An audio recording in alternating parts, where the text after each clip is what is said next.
Olá pessoal, mais uma resenha aqui de livro para vocês. Vou falar hoje de um autor que é bem famoso, best-seller, vendeu mais de 100 milhões de livros pelo mundo. É um cara que todo mundo já ouviu falar. Se não ouviu falar do seu nome, já ouviu falar de alguns livros que foram transcritos para o cinema e outras coisas mais. Mas hoje eu não vou falar de nenhum dos livros mais famosos dele. Ele tem uma galeria de livros famosos aí, uma boa lista. Mas eu vou falar de um dos livros que eu mais gostei dele, que nem é tão famoso assim, mas já saiu no Brasil, tanto é que a versão é portuguesa. Eu vou falar deste livro aqui. Ken Follett é o autor. Um Lugar Chamado Liberdade, editora Rocco. Tá? É um livro de 450 páginas, é um livro poderoso. Ken Follett é um autor britânico, nasceu em 1949, está vivo até hoje, mora na Inglaterra com a sua esposa e seus 2 filhos.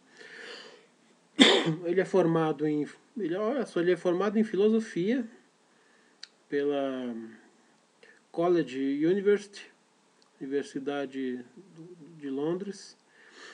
Ele começou a vida como jornalista, mas logo descobriram que ele tinha um talento muito grande para escrever, começou a escrever pequenos contos nos jornais e acabou se tornando um romancista muito cedo. Com 20 e poucos anos já tinha publicado alguns romances e já tinha feito sucesso, passando a viver como romancista.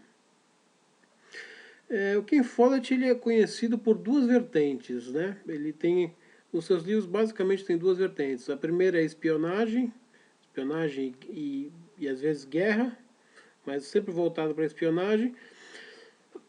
E a segunda vertente é uma relação de romances históricos, que ele pega um período histórico que realmente aconteceu e romanceia uma história dentro desse contexto, dentro desse panorama histórico.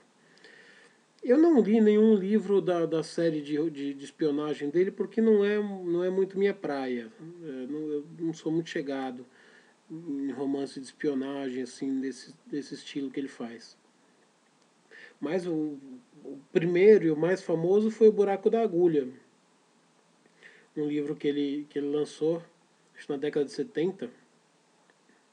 Não lembro agora se foi na década de 70 ou de 80, que virou filme, inclusive, fez muito sucesso, foi o primeiro grande best-seller dele. Ele tem muitos livros, Voo da Vespa, não vou listar tudo, deve ter uns 30 livros aí. Os livros que mais me interessam dele são os romances históricos. Ele tem o famosíssimo Os Pilares da Terra, que originalmente foram publicados em 3 volumes, e hoje já tem volume, tudo num volume só. Inclusive o meu livro é dessa versão, tem os 3 livros no mesmo volume. Isso foi em 87, eu acho, 87, 88. E em 2007 ele publicou Mundo Sem Fim, que é uma outra tora de quase 1000 páginas, que seria a continuação. Os Pilares da Terra passa no século XI e XII, e esse Mundo Sem Fim seria o século XIII, que é o século do começo das grandes universidades, construção das grandes catedrais, está ali no meio da Idade Média. São romances muito bons, mas eu não vou falar deles, pelo menos não hoje. E atualmente ele está fazendo uma outra trilogia, acho que terminou o ano passado, que começou como Gigantes, não sei o que, eu não comprei ainda. Tenho só o primeiro volume, são 3 volumes. É a trilogia do século, que foi dado o nome da trilogia do século. Então é um romance sobre o século XX, eu imagino. Século XXI, eu acho, não sei. Não me aprofundei nele, eu só comprei o primeiro volume e ainda não li. Hoje eu vou falar desse livro aqui, Um Lugar Chamado Liberdade, que é um romance histórico, mas não é muito badalado, não está entre a lista dos best-sellers, mas é muito bom. Ele começa em 1766 e ele retrata duas realidades: as minas de carvão da Escócia e a realidade em Londres de uma sociedade obviamente focada e centralizada no patriarcalismo. Então o romance ele tem dois personagens centrais, que é o Mac. O Mac é um cara que nasce nessa nesse sistema de esqueci o nome agora, das minas de carvão. O sistema funciona de maneira muito simples nessa época. Você tinha os donos da terra, que eram os lords, os nobres escoceses, que tinham praticamente direitos divinos, e o resto da população era basicamente escrava ou semi-escrava. Tinha que trabalhar lá 20 horas nas minas de carvão sem direito a descanso. Então era uma exploração total. E o Mac nasceu numa família que fazia parte dos explorados das minas de carvão. E o sonho dele era fugir de lá, né? O sonho dele era conseguir sair de lá e se tornar um homem livre, poder escolher o que ele gostaria de trabalhar, o que ele queria fazer e sair daquela opressão. E a outra personagem é a Lizzie, que é uma nobre que mora em Londres, só que tá com são aqueles nobres falidos, né? Ela e a mãe têm uma propriedade, mas eles não têm dinheiro. São aqueles nobres que vivem do nome, mas não tem dinheiro, não tem posses, não tem valores. E ela tem um casamento arranjado com um nobre muito rico, como se fazia naquela época, né? Os casamentos eram sempre arranjados. E ela também estava lutando por uma liberdade. A liberdade dela era o direito das mulheres. Ela queria que as mulheres tivessem os mesmos direitos que os homens, pudessem escolher suas vidas e tudo mais. Podemos dizer que era uma feminista já do século XVIII. Então, o livro ele intercala isso. Ele intercala uma parte do Mac, um capítulo do Mac, um capítulo da Liz, um capítulo do Mac e da Liz, os dois, cada um a seu modo, procurando uma liberdade. Tanto é que o nome do livro é Um Lugar Chamado Liberdade. Os dois estão procurando uma liberdade de vida, né, para eles. E, claro, e o pano de fundo mostra todas as condições terríveis das minas de carvão da Escócia, a exploração dos trabalhadores, que era brutal, e mostra também a realidade de Londres, né, como é que funcionava Londres no século XVIII.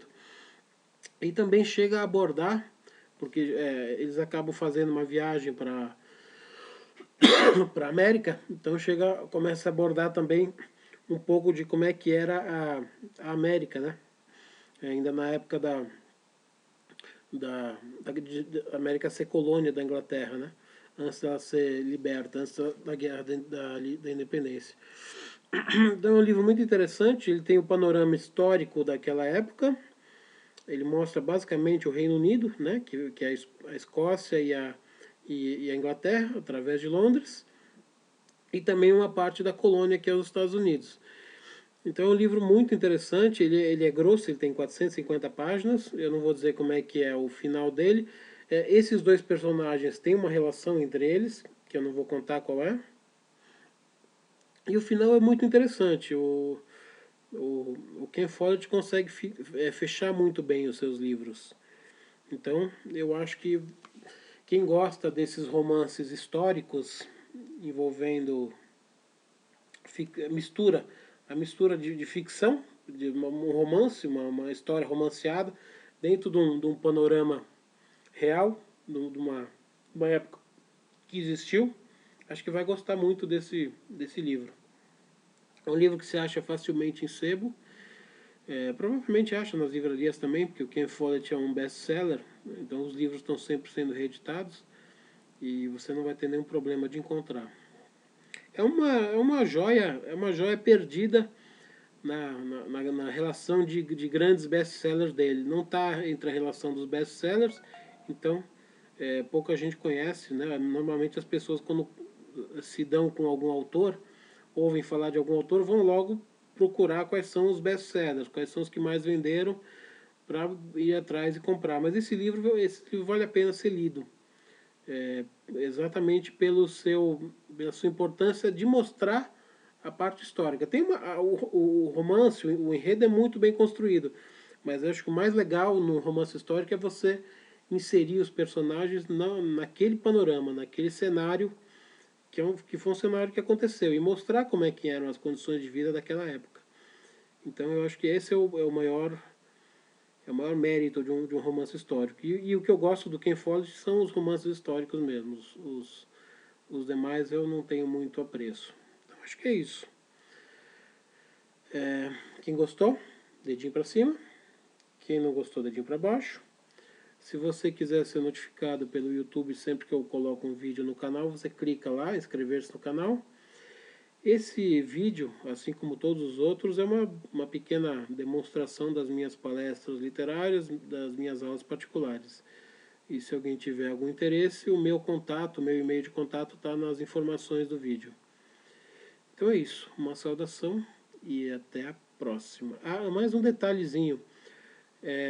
Para quem gosta dos Pilares da Terra, teve uma minissérie em 7 episódios que foi feito, acho que pela TV não sei se foi pela BBC inglesa ou se foi para uma outra TV inglesa. É muito bem feita. Para quem não quiser ler os 3 volumes ou então o volume único de 1000 páginas dos Pilares da Terra, tá muito bem produzida em 7 episódios essa minissérie dos Pilares da Terra. Você acha aí na internet para comprar ou para assistir em algum lugar. Então eu recomendo também para quem gosta desse. Os Pilares da Terra é a mesma pegada. É romance histórico, só que aí retrata século XI e XII. É muito interessante também. Então é isso. Uma saudação e até a próxima.